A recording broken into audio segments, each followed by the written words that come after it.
Good afternoon সবাইকে। আজকে আমরা semester 1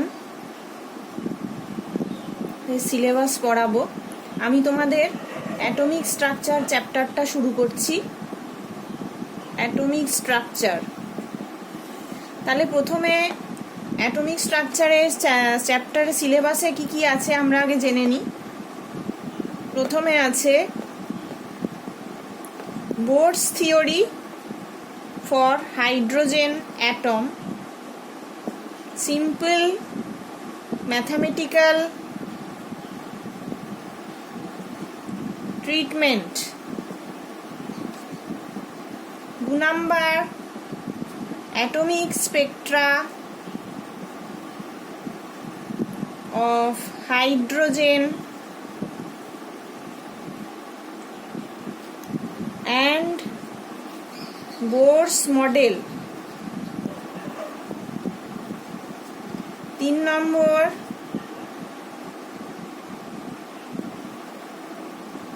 Sommerfeld's model. 4 number quantum numbers and their significance. আরও কিছু পার্ট আছে, এই 4টে পার্ট আমি তোমাদের পড়াবো, বাকি পার্ট অন্য টিচার পড়াবেন। তো আজকে আমি Bohr's theory for hydrogen atom, তার সিম্পল ম্যাথামেটিক্যাল ট্রিটমেন্ট আর অ্যাটমিক স্পেকট্রা অফ হাইড্রোজেন আর বোর মডেল দিয়ে এক্সপ্লেন করব। আর এই যদি সময় থাকে তাহলে এই দুটো পড়াবো। তাহলে আমরা শুরু করছি আজকে।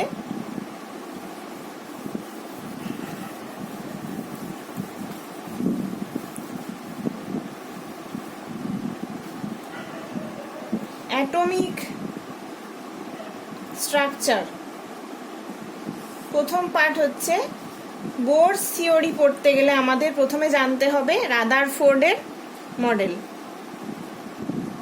রাদারফোর্ডস অ্যাটমিক মডেল, এটা যদিও তোমাদের সিলেবাসে নেই, কিন্তু এর যে ভুলগুলো ত্রুটিগুলো ভুল হয়েছিল যেগুলো, সেগুলোকে শুধরানোর জন্যই সায়েন্টিস্ট বোর তার মডেলটা প্রপোজ করেন। তো এর ভুলগুলো কি সেটা জানতে গেলে আমাদের রাদারফোর্ডের অ্যাটমিক মডেলটাও একটু ছোট করে জেনে নেওয়া ভালো। তাহলে রাদারফোর্ডের মডেলটা কীরকম বলছে না, মাঝে এখানে আমরা জানি যে নিউক্লিয়াসটা কি থাকে, প্রোটন আর নিউট্রন, আর ইলেকট্রনটা চারিধারে এরকম ঘুরতে থাকে। তো রাদারফোর্ড কি মডেল প্রপোজ করেছিলেন না, নিউক্লিয়াসটা পজিটিভলি চার্জ, সেটা মাঝখানে থাকবে এবং একটি ইলেকট্রন এরকম ঘূর্ণমান পথে ঘুরতে থাকে। তো এবার আস্তে আস্তে এটা যদি একটা ইলেকট্রন হয়,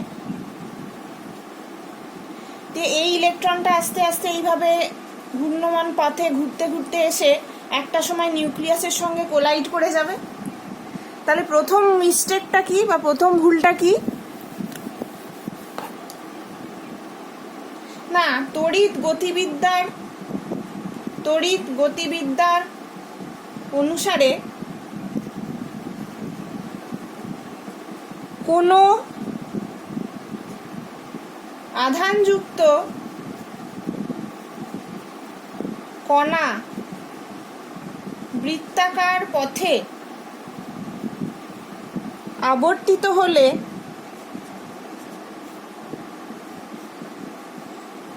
এটি ক্রমাগত শক্তি বিকিরণ করতে থাকবে। তাহলে আমরা কি জানি না, তড়িৎ গতিবিদ্যা অনুসারে কোনো একটি আধানযুক্ত কণা বৃত্তাকার পথে আবর্তিত হলে এটি ক্রমাগত শক্তি বিকিরণ করতে থাকবে। তাহলে ওই ইলেকট্রনটা আস্তে আস্তে ক্রমশ শক্তি বিকিরণ করবে। তাহলে রাদারফোর্ডের মডেল অনুযায়ী শেষ পর্যন্ত ওই ইলেকট্রনটা যেটা ঘুরছে নিউক্লিয়াসের চারিদিকে, শেষ পর্যন্ত ইলেকট্রন তার শক্তি ক্রমশ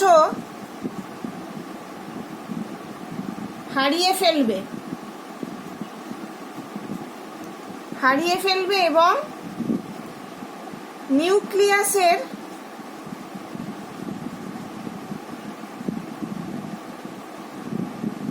আছড়ে পড়বে। তাহলে তো আমাদের এই মডেলটা টোটালি ভুল হয়ে গেল, আমাদের তো এই মডেলটাই টোটালি ভুল হয়ে গেল। সেই জন্য এই মডেলটার তো যুক্তিযুক্ত কোনো ব্যাখ্যা থাকলো না। এটা হচ্ছে প্রথম ভুল। সেকেন্ড ভুল, তাহলে ওখান থেকে আমরা জানি যে রাদারফোর্ডের মডেলের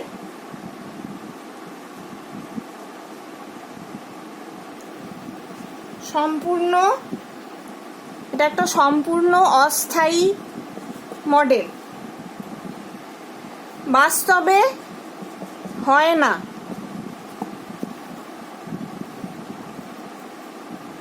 আবার দেখো 2 নম্বরে কি না, ঘূর্ণায়মান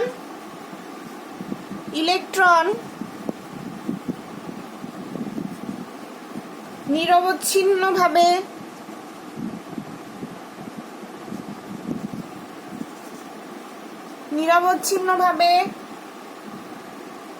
শক্তি বিকিরণ করলে পরমাণুর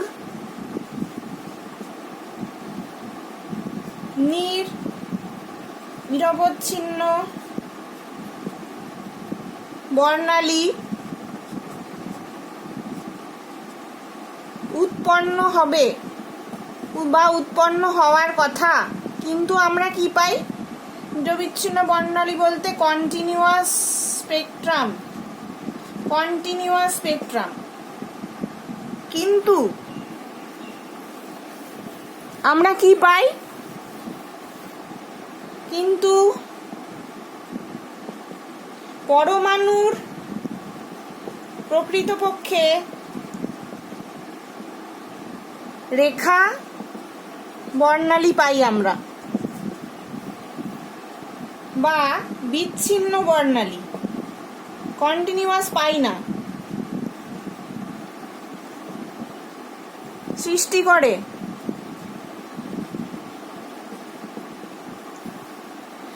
এটাকে আমরা বলি লাইন স্পেকট্রাম। আচ্ছা, তাহলে এই ঘটনাও রাদারফোর্ডের মডেল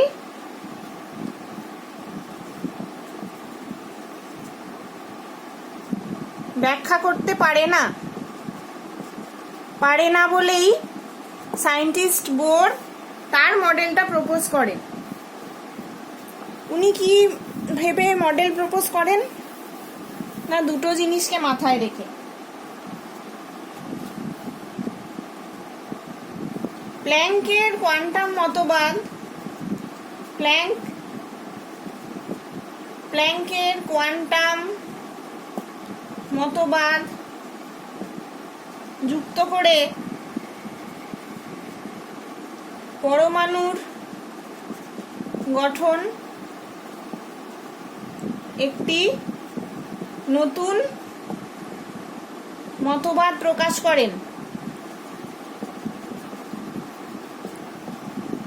তাহলে বোর কি করেন না, প্ল্যাঙ্কের এই কোয়ান্টাম মতবাদ যুক্ত করে ওনার নতুন মডেল প্রপোজ করেন।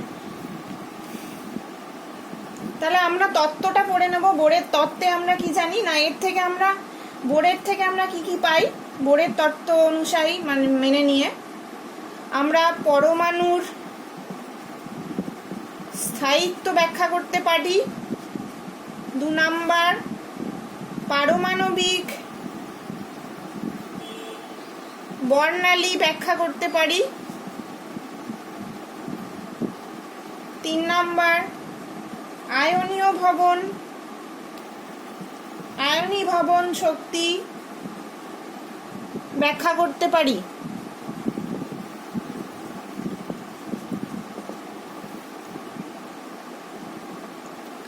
এবং 4 নম্বরে আমরা কি পারি, হাইড্রোজেন পরমাণুর এবং 1 ইলেকট্রন বিশিষ্ট আয়ন যেমন হিলিয়াম প্লাস, লিথিয়াম 2+, বেরিলিয়াম 3+, এই ধরনের 1 ইলেকট্রন যে সিস্টেমগুলো, এর বর্ণালী ব্যাখ্যা করতে পারি, বর্ণালীর ব্যাখ্যাটা আমরা পেতে পারি। তাহলে এই 4টে জিনিস আমরা পাই। একটা হচ্ছে পরমাণু স্থায়িত্ব, 2 নাম্বার পারমাণবিক বর্ণালীর ব্যাখ্যা, 3 নাম্বার আয়নীয় ভবন শক্তি ও তার ব্যাখ্যা করতে পারি, 4 নাম্বার হাইড্রোজেন পরমাণু এবং 1 ইলেকট্রন বিশিষ্ট যে আয়নগুলো, হিলিয়াম প্লাস, লিথিয়াম 2+, বেরিলিয়াম 3+, যে বর্ণালীগুলো দেয় সেগুলো আমরা ব্যাখ্যা করতে পারি বোরের মতবাদ অনুযায়ী। এবার মতবাদটা কি কি তত্ত্বের ওপর ভিত্তি করে সায়েন্টিস্ট বোর করেছেন, তাহলে তত্ত্বগুলো আমরা পড়ব।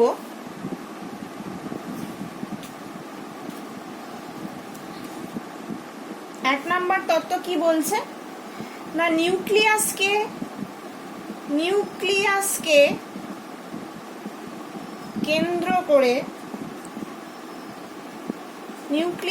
কেন্দ্র করে ইলেকট্রনগুলি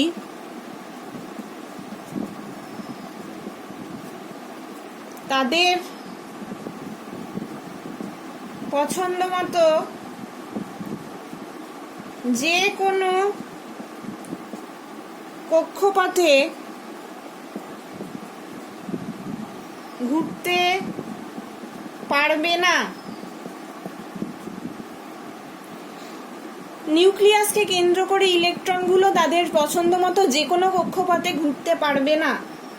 তাহলে কিসে কিসে পারবে না, নির্দিষ্ট কতগুলো নির্দিষ্ট শক্তির স্থায়ী ব্যাসার্ধের কক্ষপথেই ইলেকট্রন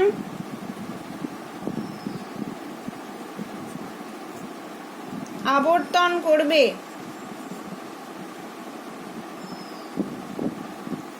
কোনগুলোতে করবে না, কোন কক্ষপথগুলোতে করবে, যে যাদের কৌণিক ভরবেগ এর মানটা h/2π এর সরল গুণিতক হবে। তাহলে এই কক্ষপথগুলোকে কি বলে না, এই নির্দিষ্ট কক্ষপথগুলোকে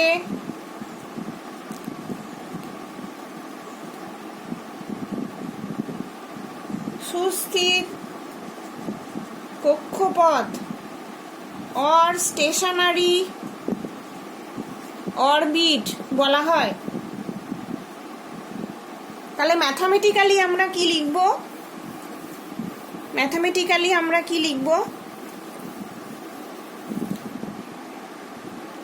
mvr সমান n × h/2π, যেখানে m সমান ইলেকট্রনের ভর, v সমান ইলেকট্রনের রৈখিক বেগ, r সমান কক্ষপথের ব্যাসার্ধ, h সমান প্ল্যাঙ্ক ধ্রুবক, আমরা জানি তার একটা মান আছে। প্ল্যাঙ্ক ধ্রুবকের মান কত, 6.626 × 10⁻³ জুল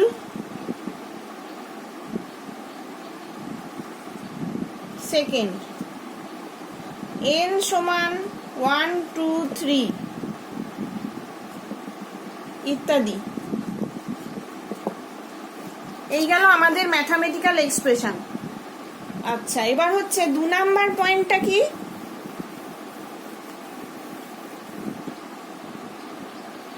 দু নাম্বার, এই যে সুস্থিত কক্ষপথগুলো থাকাকালীন ইলেকট্রন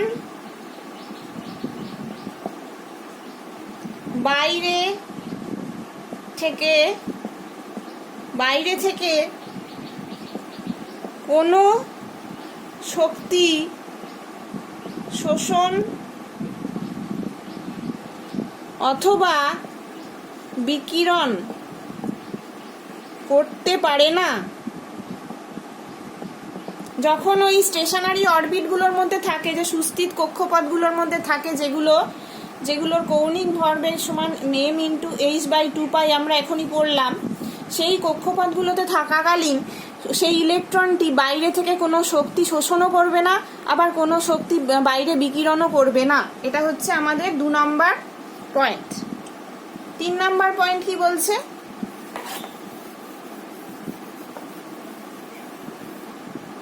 তিন নাম্বার, কোনো কারণে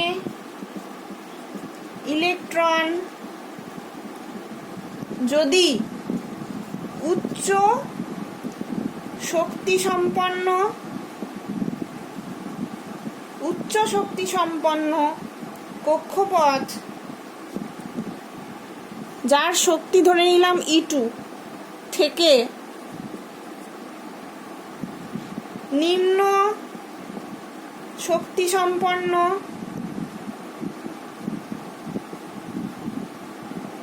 কক্ষপথ, যার শক্তি আমরা ধরে নিলাম E1 এতে আসে, তাহলে সেই সময় hν পরিমাণ শক্তি বিকিরণ হবে, অর্থাৎ E2 - E1 সমান hν।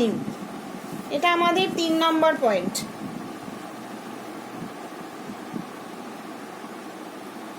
আবার যদি কোনো নিম্ন শক্তি সম্পন্ন কক্ষপথ থেকে উচ্চ শক্তি সম্পন্ন কক্ষপথে যায়, তাহলে সে hν পরিমাণ যে শক্তি এটা শোষণ করবে।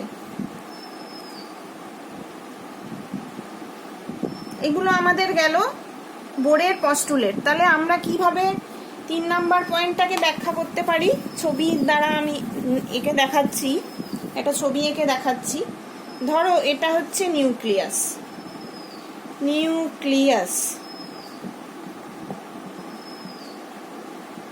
এবারে এইগুলো হচ্ছে বোর অরবিট বা স্টেশনারি অরবিট আমরা যেখানে বলি। এখানে একটা ইলেকট্রন অবস্থান করছে, এইটা n সমান 1। আবার n = 2টা কিরম হবে? এটা আর একটা অরবিট, n সমান 2। এখানে একটা ইলেকট্রন আছে, এরকম করে ইলেকট্রনগুলো সাজানো থাকবে, n সমান 3। আবার এটা n সমান 4। তাহলে যখন n সমান 1 থেকে n সমান 3-তে যাবে, ইলেকট্রনটা নিম্ন থেকে উচ্চ স্তরে গেল, তখন কি করবে? শক্তি শোষণ করবে। আবার যখন উচ্চ থেকে নিম্নে আসবে, n = 4 থেকে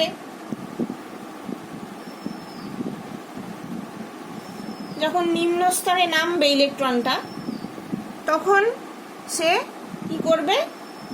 না শক্তি বিকিরণ করবে। এইভাবে শক্তি শোষণ এবং শক্তি বিকিরণের মাধ্যমে ইলেকট্রনটা একটা অরবিট থেকে আর একটা অরবিটে যাবে।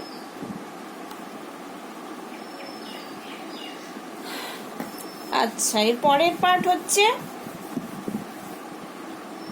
বোর কক্ষপথের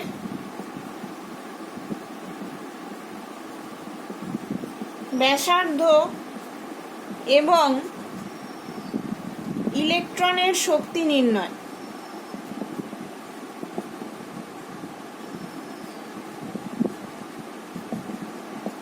বোর কক্ষপথের ব্যাসার্ধ এবং ইলেকট্রনের শক্তি নির্ণয়। আমরা জানি যে বোরের মতবাদের সাহায্যে বোর কক্ষপথের ব্যাসার্ধ এবং ইলেকট্রনের শক্তির মান নির্ণয় করা যায়। ধরা যাক হাইড্রোজেন পরমাণুর বা অন্য কোনো 1 ইলেকট্রন সিস্টেম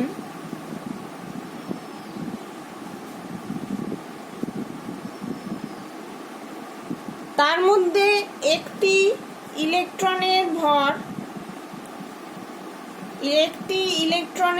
আমরা ধরে নিলাম স্মল m, তার রৈখিক বেগ আমরা ধরে নিলাম স্মল v, আর ব্যাসার্ধ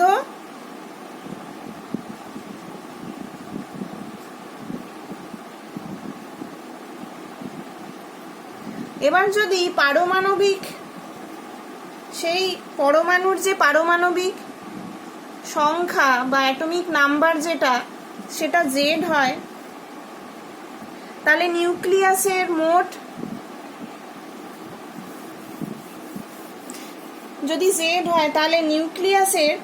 মোট ধনাত্মক আধানের পরিমাণ কি হবে? নিউক্লিয়াসের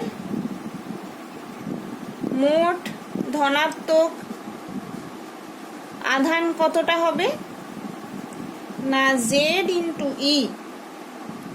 ই সমান ইলেকট্রনের আধান। এই কুলম্বের সূত্র অনুযায়ী আমরা কি জানি?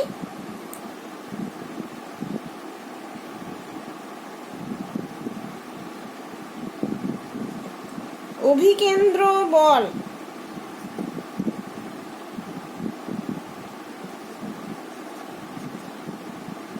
ZE into E by R square অথবা ZE square by R square.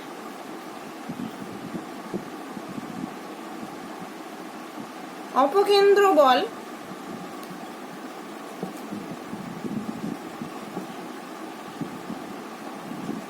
mv square by r। এবং কুলম্বের সূত্র কি বলে?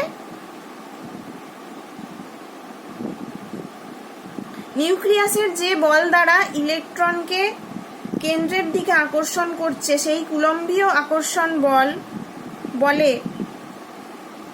সমবস্থায় ইলেকট্রনের ঘূর্ণন জনিত অপকেন্দ্র বল এর আকর্ষণের মান সমান হবে, মানে এই দুটো সমান হবে। তাহলে আমরা এই দুটোকে যদি সমান করে দেখাই, অর্থাৎ আমরা লিখতে পারি ZE square by R square সমান mv স্কোয়ার বাই R। এটা আমরা ধরলাম 1 নাম্বার ইকুয়েশন। অথবা v স্কোয়ার সমান ZE স্কোয়ার বাই mr।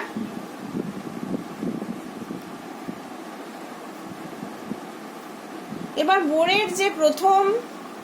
বোরের প্রথম স্বীকার্যতে আমরা কি দেখলাম না mvr সমান n ইন্টু h বাই 2 পাই। এইটা ফলো করে ইলেকট্রনগুলো এই অরবিটগুলোতেই ঘুরবে যার কৌণিক ভরবেগ mvr সমান n ইন্টু h বাই 2 পাই। অথবা আমরা যদি এটাকে পুরোটা স্কোয়ার করে দিই তাহলে আমরা কি পাবো? m square v square r square, ডান দিকটা পাবো n square h square by 4 pi square, আর v স্কোয়ার সমান আমরা পাবো n square h square by 4 pi square m square r square. এটা আমরা দিলাম 3 নাম্বার ইকুয়েশন। এবারে v স্কোয়ার সমান এটা, আবার v স্কোয়ার সমান এটা, তাহলে আমরা দুটোকে ইকুয়াল বলতে পারি।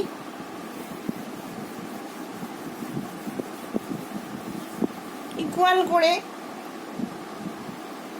Z E square by R M R সমান N square H square by 4 pi square M square R square, বা আর সমান N square H square by 4 pi square M Z E square.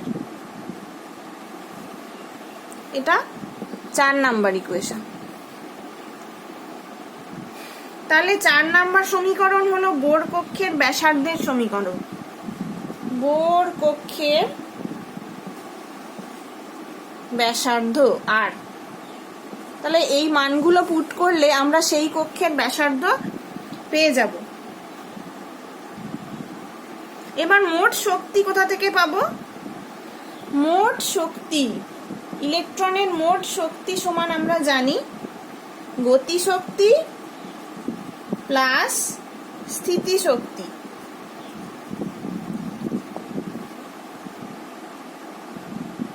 গতিশক্তি সমান কত? গতিশক্তি সমান হাফ mv স্কোয়ার, যেটা kinetic energy আমরা জানি। আর স্থিতিশক্তি সমান এটা যদি আমরা ইন্টিগ্রেট করি ইনফিনিটি টু আর রেডিয়াসে, Z square by R square DR, তাহলে আমরা কি পাবো? Minus Z square by R. তাহলে এই দুটোকে যোগ করলে আমরা টোটাল মোট শক্তি পাবো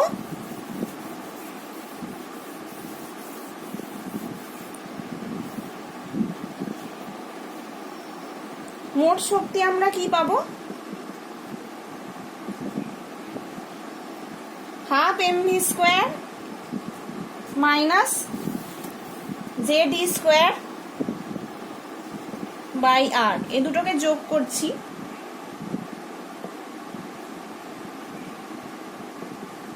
এখানে আমরা এটা পেতে পারি 1 নাম্বার আর 2 নাম্বার ইকুয়েশনটা থেকে, Z square by 2r minus Z square by R. এটা আমরা কোথা থেকে পাচ্ছি? 1 নাম্বার সমীকরণ থেকে। তাহলে আমরা আলটিমেটলি কি পাচ্ছি? ই সমান minus Z square by 2r। এবার আর এর মানটা আমরা এক্ষুনি ব্যাসার্ধের মানটা বার করলাম, তাহলে আর এর মানটা যদি পুট করে দিই, তাহলে এখানে ই সমান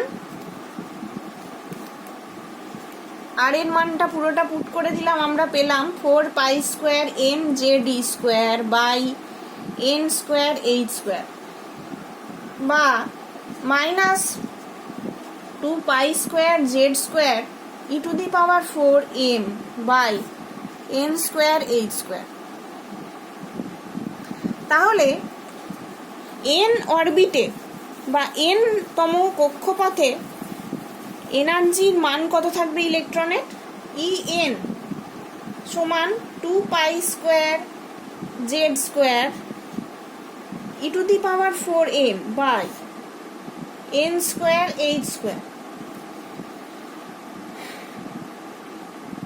তাহলে হাইড্রোজেন পরমাণুর ক্ষেত্রে এনার্জিটা কিরকম হবে? সেখানে জেড সমান 1, ই সমান, তাহলে জেড এর জায়গায় 1 পুট করে দিলে minus 2 pi square to the power 4 M by N square H square in case of hydrogen atom আমরা পেয়ে গেলাম। এবারে আমরা হাইড্রোজেন পরমাণুর প্রথম বোর কক্ষের ব্যাসার্ধ নির্ণয় করব।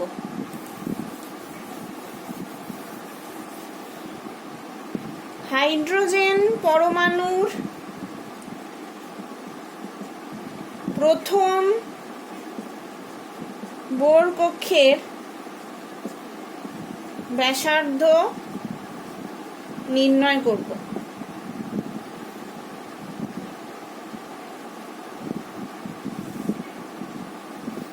তাহলে আমরা জানি যে জেড পারমাণবিক কোনো পরমাণুর n তম কক্ষে তার আর এর মানটা কত হবে, n square H square by 4 pi square M J D square. এটা আমরা ডেরিভেশন করে পেলাম। এবার হাইড্রোজেনের ক্ষেত্রে জেড সমান 1 আর প্রথম বোর কক্ষ বললে n সমান 1। এটা হচ্ছে প্রথম বোর কক্ষ। তাহলে এটা যদি আমরা R1 সমান এখানে 1 বসাই 1 square H square by 4 pi square M জেডের জায়গায় 1 ই স্কোয়ার, তাহলে আমরা কি পাচ্ছি, H square by 4 pi square M E square. এবার এই মানগুলো আমরা জানি, মানগুলো কি কি, এই যে মানগুলো আমরা এক একে বসিয়ে দেবো। আমরা জানি এইচ সমান প্ল্যাঙ্ক ধ্রুবক 6.626 × 10⁻⁻34 আর্গ সেকেন্ড, এম সমান 9.1 × 10⁻⁻28 গ্রাম, আর ইলেকট্রনের চার্জ কত, 4.8 × 10⁻⁻10 ESU। এবার এই মানগুলো আমরা এখানে পুট করে দেবো। তাহলে আমরা কি পাবো, R1 সমান 6.6 × 10⁻⁻27 whole square by 4 × pi square 3.14 pi এর মান আমরা জানি। এবার এমটা বসিয়ে দিচ্ছি আর এখানে ই এর মানটা পুট করে দিচ্ছি। তাহলে আমরা সব কিছু ক্যালকুলেশন করে কত পেলাম, R1টা, R1 সমান আমরা পাবো 0.529 অ্যাংস্ট্রম।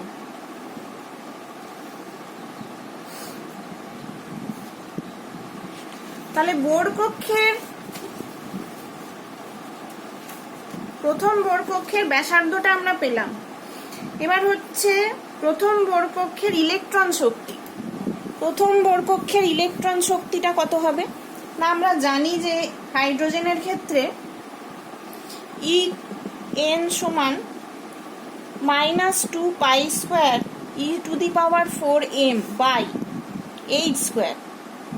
তাহলে এখানেও ওই মানগুলো আমরা বসিয়ে দিচ্ছি।